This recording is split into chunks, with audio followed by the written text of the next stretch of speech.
सी news Bharat परिवार की तरफ से मैं ऋषभ सक्सेना और मेरी सहयोगी प्रिया श्रीवास्तव बहुत बहुत स्वागत करते हैं मंत्री जी आपका सी न्यूज़ भारत के इस कॉन्क्लेव में। तालियों के साथ एक बार जोरदार स्वागत करिए माननीय कैबिनेट मंत्री डॉक्टर संजय निषाद जी का। सर, चूंकि मंच है आज मुद्दों की महापंचायत और 27 का अब चुनाव है और नरेंद्र मोदी जी के साथ आपकी तस्वीरें बहुत दिलचस्प नजर आती हैं, तो क्या कुछ अब 27 की ओर चल पड़ा है? त्रेता में जब भगवान राम आए थे तब भी दिलचस्प था, भगवान राम ने निषाद राज को गले लगाया तब भी दिलचस्प था, निषाद राज की सेना निकली और बाली को ख़त्म किया, सुग्रीव को कमज़ोर को गले लगाया तब भी दिलचस्प था, और रावण को ख़त्म करके वापस आए जब राज्याभिषेक हुआ तो देश दुनिया के किसी राजा को नहीं बुलाया गया।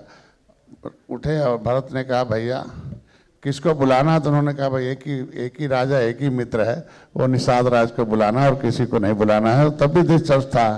तो आपने देखा होगा कि 14 वर्षों के वनवास के बाद एक ऐसी संस्कृति का निर्माण किया था लोगों ने कि अब आप समझ सकते हैं कि एक औरंगजेब की संस्कृति है जिसको आप बाप को जेल में डालता और भाई को कत्ल करके गद्दी बैठता है, और एक भाई ऐसा है भरत कि जो निषाद राज के उस किले में जाता, भैया से आग्रह करता नहीं आओ लौट आओ, तो कहा नहीं भाई मैं मर्यादित हूँ अपने पिता के आज्ञों का, और ये दुख कमज़ोरों को न्याय दिलाना है और जितने अन्यायी हैं उन्हें हटाना है, ये पहले हमने ठाना है, इसलिए पहले हमें जाने तो जंगल और पहले ख़त्म करके तब आऊँगा। तो 14 वर्ष बाद एक भाई खड़ाऊ रख के इंतज़ार कर रहा है कि इसका हक बनता है और कौन ही इसको करेगा। तो ये भी दिलचस्प है। तो इस युग में एक मोदी योगी ने भी एक निषाद राज के वंशज डॉक्टर संजय को गले लगाया है। तो निश्चित रूप से एक दुनिया में सभी पार्टियां देखो कैसे ख़त्म हो रही हैं। सपा कांग्रेस 67 साल थी, बसपा 30 साल, हाई ये दोनों हाथी और साइकिल, ये भाई बहन वो तो बुआ भतीजा थी, चलता था किसी और का। लेदरमैन और मिल्कमैन लेदरमैन के अलावा अदरमैन दिखता ही नहीं था 30 साल से। लेकिन निषाद पार्टी जब आई, ये 18% निषाद जो 19% मुसलमानों के भरोसे जो राजनीति कर रहे थे, ये दलितों के भरोसे मूर्ख बनाकर राजनीति कर रहे थे। हम क्या करते थे भाई, दलित बेचारे दलदल में थे, उनसे उठवाते थे झंडा, पीठ पर बजाते थे डंडा, बनाते थे अंधा, उनकी नौकरी का लूट का चलता था धंधा। मुसलमान भी 19% बनता रहा, अभी भी बनता रहा अंधा, उठा रहा दूसरे का झंडा और खा रहा पीठ पर डंडा, बन रहा अंधा और चल रहा उसके बेचारे के हिस्से का लूट का धंधा। लेकिन निषादों ने ठान लिया कि अब बेईमानों का फेंको झंडा और ले लो मोटा डंडा, उसमें लगाया जय निषाद राज का झंडा, मत खाओ पीठ पर डंडा, मत बनो अंधा, अब बंद कराओ इन बेईमानों का धंधा। तो बेईमानों का धंधा बंद कराऊंगा तो निश्चित रूप से मोदी और योगी गले लगाएंगे। मेरा एक ही काम है और कुछ नहीं है। इसलिए वो दिलचस्प नज़ारा देश में नजर आ रहा है। अब देखो जहाँ जाता हूँ, हरियाणा गए देखो कैसा, मध्य प्रदेश गए कैसा है, छत्तीसगढ़ कैसा है, अभी मैं बिहार गया कैसा है, अभी मैं देखो मैं वेस्ट बंगाल टीम लगी थी और मछली भात खाया, और देख लो बिना लहसुन प्याज का मछली भी शाकाहारी हो गई। और देखो वहाँ मछली भात खाने वाले निषादी है ना, निषादों को कैसे बनाया जा रहा था अंधा वहाँ जो है वेस्ट बंगाल में। लेकिन वहाँ के जब निषाद एक हो गए कि नहीं भैया भगवान राम को पार उतारने वाले, अब अंग्रेजों मुगलों को मौत के घाट उतारने वाले अब निषाद जो है ये राजनीति करेंगे और मोदी योगी को ही लाएंगे। अब देखो मोदी को लाए, आज देखो कलकत्ता वेस्ट बंगाल कैसा। बेहद ही दिलचस्प बात कही है आपने। लेकिन मंत्री जी, किसी भी मंत्री की पहचान उसके विभाग से होती, तो मेरा सवाल तो भाई विभाग से रिलेटेड ही होगा।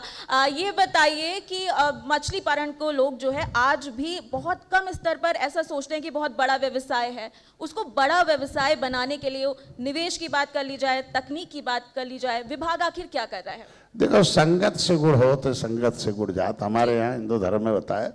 तो जब जिस विभाग को प्रधानमंत्री ने खुद ही संभाला हो, मत्स्य मंत्रालय खुद अलग किया हो, 61,000 करोड़ रुपया दिया हो प्रधानमंत्री ने, परियोजनाएं दी, महिलाओं को 60%, SC को 60%, 40% सब्सिडी देके 61,500 करोड़ रुपया देकर, फ्री में बीमा है, फ्री में उनके ट्रेनिंग है, आज के दिन में उनके लिए NFDP रजिस्ट्रेशन है, उनके लिए सामूहिक दुर्घटना बीमा है, फ्री में बीमा है। अगर कोई कैजुअलिटी हो जाए तो उसको जो है 5 लाख डिसेबिलिटी हो जाए 2.5 लाख, अगर चोट लग जाए 25,000 इलाज के देते हैं। तो ऐसी सुविधाएं देकर उत्तर प्रदेश में मत्स्य मंत्रालय, माननीय मुख्यमंत्री जी ने मुख्यमंत्री मत्स्य संपदा योजना, निषाद राज बोट योजना, पहला प्रदेश है जो मछुआ कल्याण कोष की स्थापना करवाया और उसमें उनके बच्चों की शिक्षा के लिए लाया कि हाई स्कूल में 10,000, इंटर में 20,000, बीए में 30,000, उसके ऊपर 50,000 ले। अभी प्राइमरी से मैं शुरू करने जा रहा हूं। उसके इलाज की व्यवस्था करा दिया कि आयुष्मान भारत कार्ड नहीं है तो भी जाके पैनल अस्पताल में जो आयुष्मान के इलाज कराए, 5 लाख रुपया ले ले, किसी से भीख मांगने की जरूरत नहीं है। उसके लिए मैं अनुदान दिया अभी महिलाओं के लिए। माता सुकेता, भगवान राम की जो माता निषाद राज की माँ थी, उनके बाल सखा की माता सुकेता, मैंने केज कल्चर शुरू किया है। 8 जिलों में बड़े बड़े जलाशय, जो बड़े जलाशयों में तैरता हुआ जलाशय, उनको देकर मैंने उनकी रोजी रोटी की। मैंने 85,000 में 15,000, पहले निषादों को कहते थे ये केवटा मल्लावा है, बिंदवा है, इनको बदबू आती थी शरीर से, जैसे मछली विभाग है तो उनको ऐसे सब, लेकिन आज निषाद जी कह के पुकारते हैं। मोदी जी जय निषाद राज जब बोले तभी हाहाकार हो गया देश में कि कोई तो प्रधानमंत्री है जो निषादों को आज जय निषाद। उन्होंने कहा प्रयागराज की धरती निषाद राज की धरती है और निषाद राज के बिना भगवान राम अधूरे हैं, राम के बिना निषाद राज अधूरे हैं। अब देखो निषाद राज, भगवान राम के साथ निषाद राज को भी खड़ा कर दिया।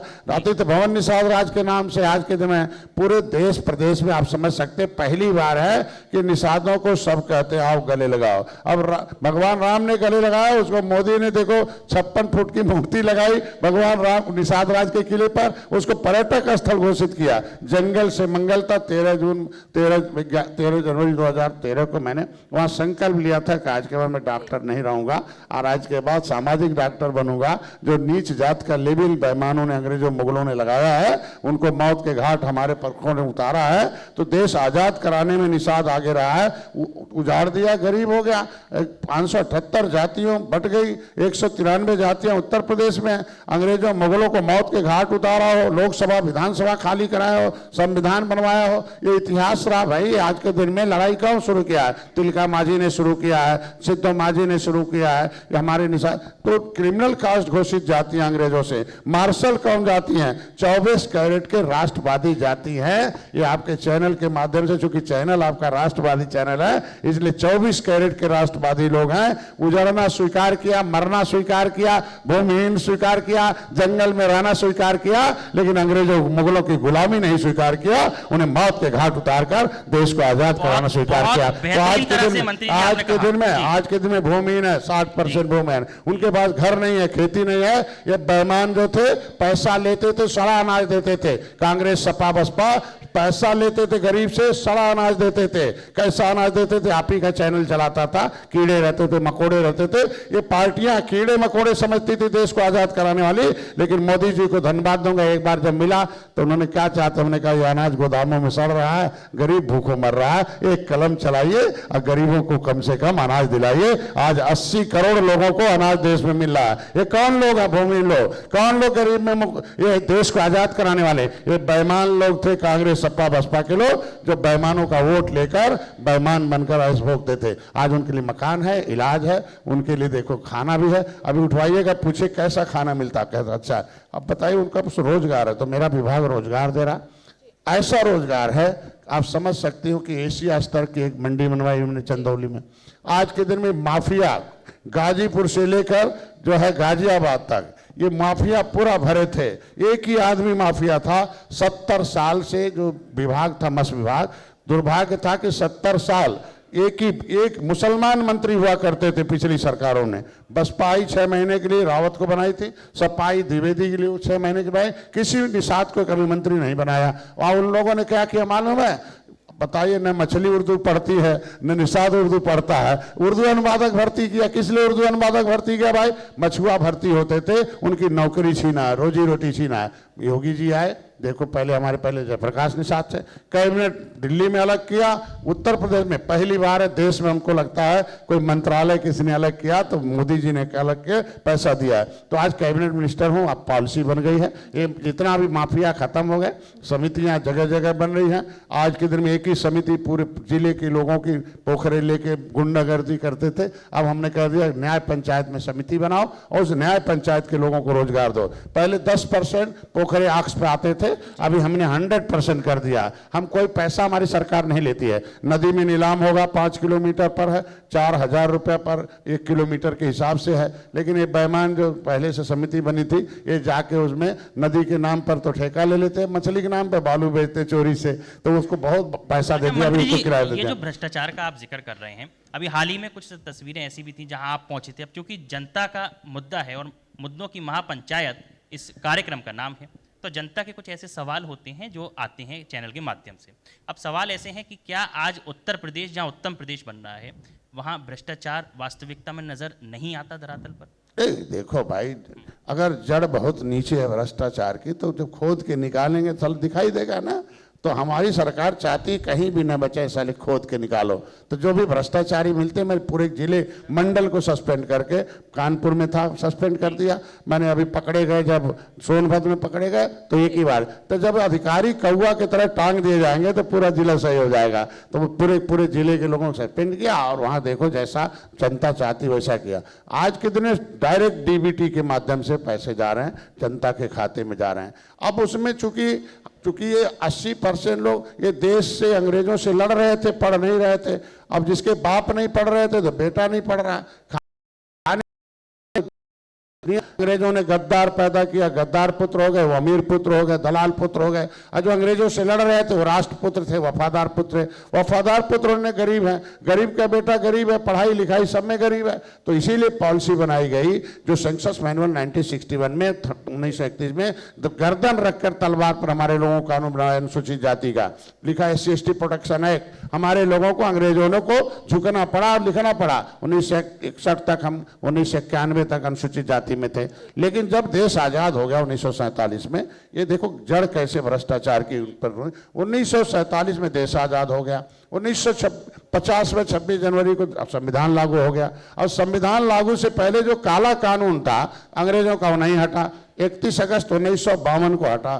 क्यों? जब हमारे लोग, जो जातियां आजाद होने के बाद भी 5 साल 16 दिन काले कानून से गुलाम रहेंगे, वो कितना गरीब रहेंगे भाई। तो उनके मतलब उनकी शिक्षा न होने के नाते ये भ्रष्टाचारी लाभ उठाते हैं। तो ऐसी जातियों को शिक्षा देने के लिए कानून बनाता भारत सरकार से कि ऐसी जातियों को अनुसूचित जनजाति की सुविधा देकर शिक्षा में दी जाए। वो criminal tribes and inquiry committee अंथा समयनगर 1949-50। लेकिन ये बेईमान वो criminal tribes and inquiry committee को कूड़ेदान में डाल दिया। जो इनकी शिक्षा थी सपा ने 2013 में छीन लिया। कह दिया जो जाति, अब कोई भी विमुक्ति जनजाति नहीं रहेगी। अंग्रेजों की नोटिफिकेशन था, उसको डीनोटिफिकेट किया था, उसको डीनोटिफाइड ट्राइब कहते हैं और हिंदी में उसे विमुक्ति जनजाति कहते हैं। तो हमारी जातियां उस काले कानून से मुक्त हुई थी। इनको अनुसूचित जनजाति की पढ़ने लिखने की सुविधा थी। ये सपा के लोग उसको 2014 में सपा के लोग 2013 में इसको हटा दिया और कह दिया जो जातियां जिसमें वही हैं। अब लिख दिया एक निषाद केवट मल्ला है, पिछड़ी है, खाए खिचड़ी, इनसे कुछ नहीं उखड़ेगी। ये बताओ, जब हम अनुसूचित जनजाति में राष्ट्रपति की अधिसूचना से अनुसूचित में है, हम कहते 24 नंबर पर लेदरमैन है, 30 नंबर पर वाशरमैन है, 53 नंबर पर फिशरमैन मझवार है, 56 तुरैहा है। तो जातियों की उपजातियां लिखा केवट मल्ला माझी मझवार है। तो केवट मल्ला को ओबीसी में डालना ही गैर कानूनी है, गैर संवैधानिक है। इसको हाईकोर्ट ने भी कहा कि ये जो सपा और बसपा इतने बेईमान हैं कि इनकी शिक्षा छीन लिया, वर्ग 3 की जमीन जो रोजी रोटी थी वो उसको बसपा ने छीन लिया। ये छीनने वाले हैं, इसीलिए हमारे समाज के लोग इनके सत्ता छीन लिया। तो जो भ्रष्टाचार की बात किए थे, अब भ्रष्टाचार धीरे धीरे बंद हो रहा। टेक्नोलॉजी हम लोगों ने हाई कर दी है। अब गरीब को कैसे मिलेगा, उसको शिक्षित होगा तब मिलेगा।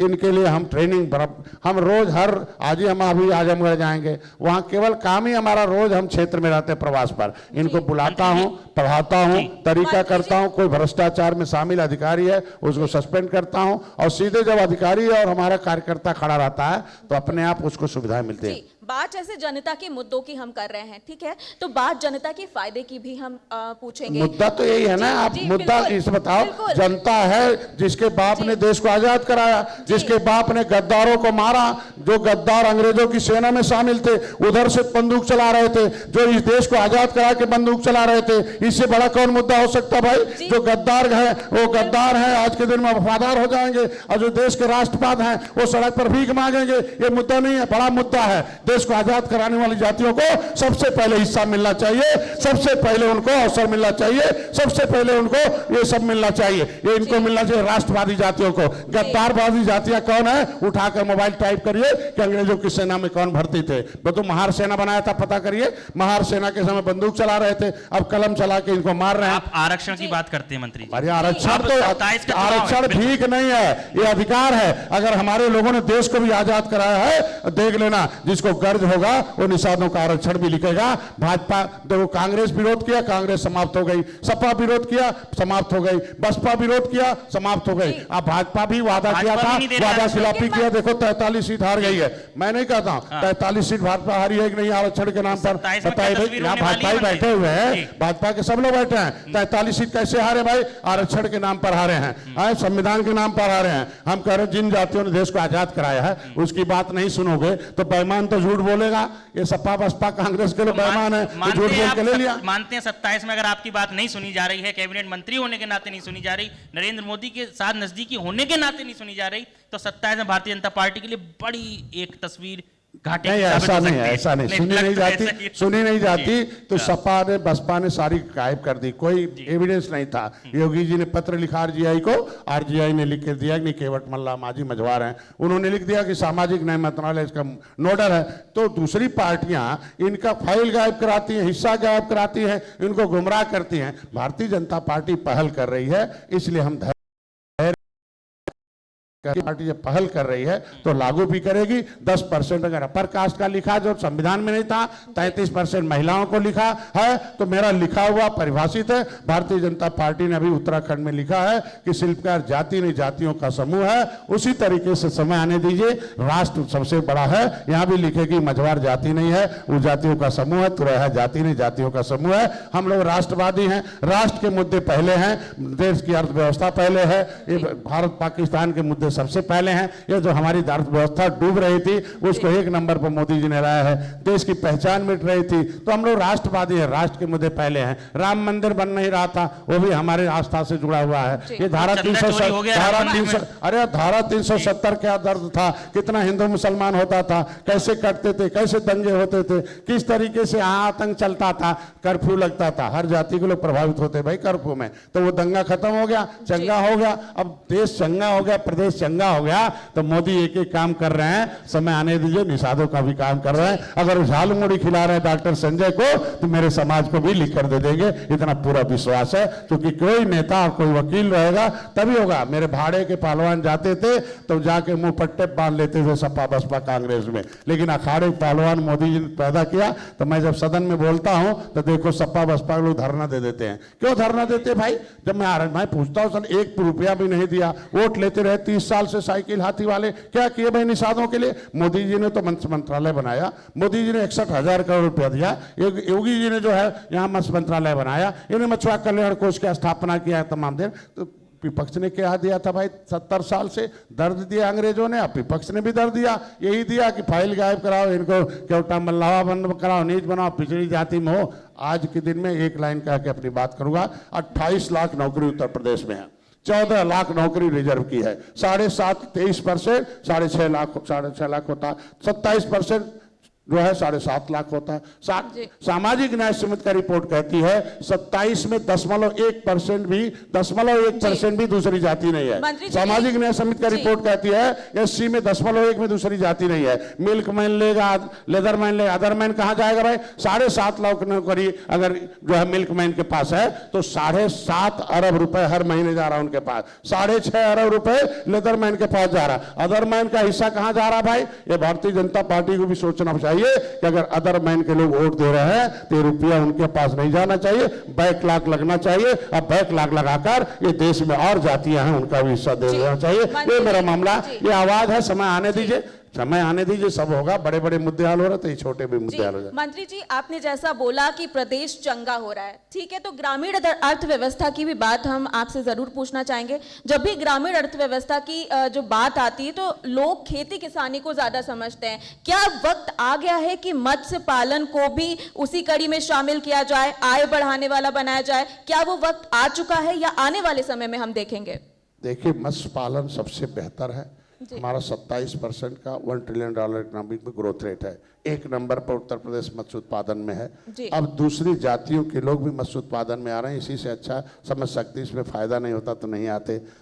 अमेरिका दूसरे देश से नौकरी छोड़ के मत्स्य उत्पादन में आ रहे हैं। हम उत्पादन में एक नंबर, इसलिए आधुनिकीकरण हो रहा है। हम उनकी सहायता कर रहे हैं, उनको हम ट्रांसपोर्टेशन दे रहे हैं, उनको हम ट्रेनिंग दे रहे हैं, उनके लिए हम एक अवसर दे रहे हैं। हमारे यहाँ निगम है, मत्स्य निगम है, हम बीज उसको दे रहे हैं। तो ये चीज़ें हैं, उनको हम मिले। आप देखिए, हमने ऐसे ऐसे गरीबों को दिया है अनुदान कि इसको आप नहीं कह सकते कि उसके बाद कुछ भी खाने को नहीं था। पोखरा दे दिया, 3,20,000 दे दिया, बाद में मैंने उसे मिल दे दिया 30 लाख का। आज देखो वो काम कर रही विधवा, जो कि मतलब वो उसके हस्बैंड जो दारू पीते थे, कुछ नहीं था। ऐसे मॉडल बहुत हैं जिले में। हमने नियम बना दिया, पहले गरीब को मिले, गरीब के बाद नहीं होगा बीपीएल को मिले, बीपीएल नहीं है तो एपीएल को मिले। ऐसे मैंने व्यवस्था बना दी। ऐसे अभी बहुत योजनाएं हैं जो शुरू हो गए। अभी तो उत्तर प्रदेश में मछली विभाग को तो कोई जानता ही नहीं था, क्योंकि उर्दू अनुवादक भर्ती थे बेचारे। अब 70 साल से जिस विभाग का मंत्री मुसलमान हो, अब मुसलमान की संख्या कितनी हमारे विभाग में होगी समझ सकते हो। सपा वालों की संख्या क्योंकि कितनी मंत्री होगी। जी समय का अभाव भी है, मुझे पता है आपको जाना भी है, तो ज्यादा समय आपका नहीं लूंगा।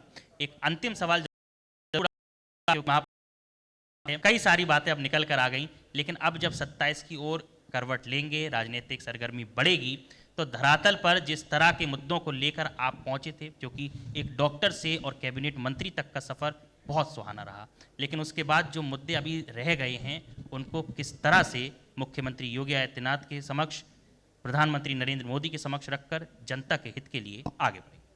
देखिए, हम लोग एक वकील हैं जनता के, राजनीतिक अभिभावक है जनता के पैसे, जनता के भविष्य के लिए। अर्थव्यवस्था रहेगा तभी तो कोई व्यवस्था देंगे। तो राष्ट्र व्यवस्था आई देश में, तो इसीलिए आप दिखाई दे रहा है रोडवेज, रेलवेज, वाटरवेज सब दिखाई दे। उत्तर प्रदेश में अर्थव्यवस्था पहले यहाँ कोई निवेशक आता नहीं था। पिछली सरकारें बम्बई दिल्ली में जाके कानक्लेव करती थी, वो निवेशक डर के मने नहीं आता था, मार दिया जाएगा, लूट लिया जाएगा, सब है। आज के दिन देख सकते हो उत्तर प्रदेश में हम रेवेन्यू में सरप्लस है। हम जो भी योजना चाहते हो लागू हो जाता है, कुछ सोचना नहीं होता। अब समय है, अब काम कर रहे हैं धरातल पर, काम के आधार पर। सड़क देख सकते हैं। अब जनता 2017 से पहले क्या था उत्तर प्रदेश और 2017 के बाद क्या उत्तर प्रदेश है। जनता जनार्दन है, जनता जज है, जनता भाग्य विधाता है। The real God is democracy, ये जनता है। तो एक प्रोग्राम हम लोगों ने बनाया है कि educate the educated person about the politics. जनता जो पढ़े लिखे लोग हैं उनको राजनीति के बारे में बताना जरूरी है कि कैसा अभिभावक चाहते हो भाई। 7.5 साल तलवार रखकर सलवार पहनाते रहे वो अभिभावक चाहते हो, तोप से उड़ाते रहे अंग्रेज वो अभिभावक चाहते हो, ये लूट कर दूसरे देश में जाता था, ये देश के लोग बर्बाद होते रहे वो अभिभावक चाहते हो, कि मोदी जो देश के विकास में खड़े हैं, योगी जो प्रदेश के विकास में खड़े, सुरक्षा के विकास में खड़े, ऐसा अभिभावक चाहते हो। और हमारे जैसा बेटा जो गाँव का जंगल के किनारे नदी किनारे रहने वाले एक बेटे को मोदी योगी ने गलत, ऐसा अभिभावक चाहते हो। तो हमारा 18% आबादी कहती नहीं, हम अभी मोदी योगी के साथ करेंगे। एक लाइन में क्या कहना चाहेंगे? निषाद पार्टी भारतीय जनता पार्टी के साथ सरकार बनाएगी 27 में, निषाद पार्टी किसी और पार्टी को? अरे यार, त्रेता से जुड़ा ये तो भगवान राम और निषाद राज ने गले लगाया है। अभी देखो, मैं 2018 में सपा बसपा और पीस पार्टी निषाद पार्टी गई थी, लेकिन दोनों को ऐतिहासिक गोरखपुर, फूलपुर, कैराना, अनूपपुर 4 सीट जिताए थे। ये दोनों बेईमान और पिछड़े के नाम पर राजनीति करते रहे दलितों के, और दोनों न पिछड़े के न न दलितों के। वहाँ अमर सिंह एंड कंपनी चलाती रही हैं, अब तो जो है माता प्रसाद पांडे चलाते हैं, और यहाँ सतीश मिश्रा चलाते हैं। ये दोनों कंपनी है और उनके इशारे में नाचते हैं, दोनों अलग हो गए।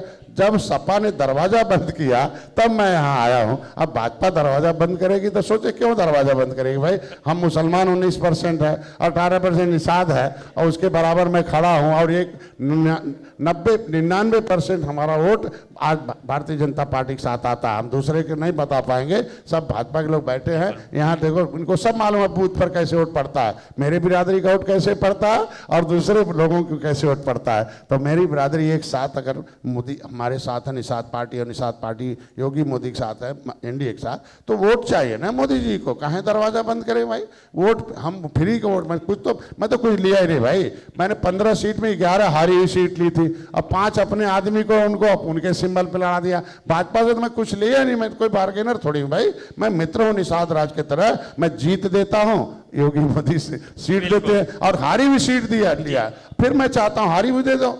तो हम तो कुछ मांग ही नहीं रहे भाजपा से भाई, तो भाजपा से मांग ही नहीं रहे, भाजपा कहे हमें रोकेगी भाई? हम तो चाहते हैं कि हारी हुई सीट दो, फिर जीत में बदल दो, जो हमारी सीटें वो दे दो। थोड़ा बहुत 2-3 हज़ार वोट से जीते थे, हारे थे, वो अभी आपके लोगों ने हरवा दिया था, भाजपा के लोगों ने मिलकर हरवा दिया था, नहीं तो वो भी जीत जाते। बात समझ, उनको हटा दिया। मैं भारतीय जनता पार्टी धन्यवाद दूंगा कि अभी फिर किनारे लगा दिया। जितने लोग धोखा दिए थे मोदी जी को, सब किनारे लग गए लगभग। हमको लगता है 2-4 बचे हुए बीच में भी किनारे लग जाएंगे जिस दिन मैं बैठूंगा दिल्ली में। तो मैंने इंतजार करें, अभी भाजपा में इन गद्दारों की कोई जगह नहीं रह जाएगी, सभी लोग एकदम वफादार लोग रहेंगे। इस बार देख लेना, एक बार गलती हो गई, छूट दिया जाता है। परिवार हमारा बसता ही है, कितना खराब है उसे भी गले लगाया जाता है भाई, गले लगा। लेकिन जब गले लगा के वो बदलने वाला नहीं है तो भी कहते हैं कि भगवान राम कहते नहीं बदल रहा तो हथियार उठाओ, तो भाजपा हथियार उठा रही है। अब देखो नहीं बदलने वाले किनारे लग। फिर जीत होगी, बहुत ऐतिहासिक जीत होगी, ऐतिहासिक जीत होगी।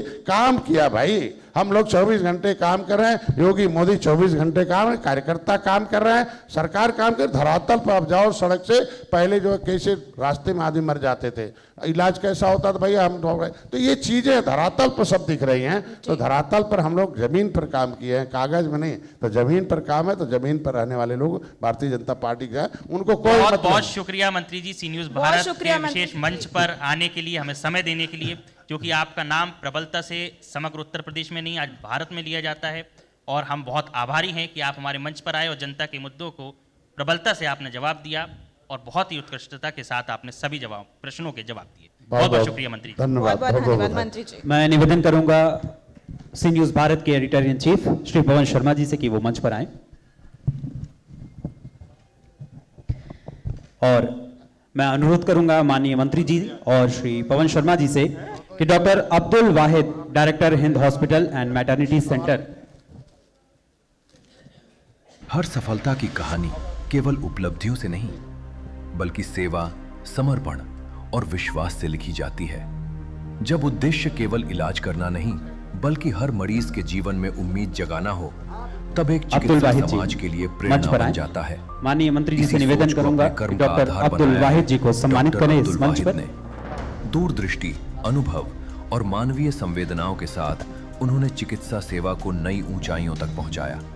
उनके नेतृत्व में Hind hospital and maternity centre IIM road और आज की स्मृतियों को श्री पवन शर्मा जी से निवेदन करूंगा कि माननीय मंत्री जी के हृदय में अंकित करते हुए स्मृति चिन्ह भेंट करें। और एक बार जोरदार तालियां बजाकर आप सभी माननीय मंत्री जी का धन्यवाद करें कि वो इस मंच पर आए और हमें अपना कीमती समय दिया। बहुत बहुत धन्यवाद आपका। रूप में स्थापित करता है।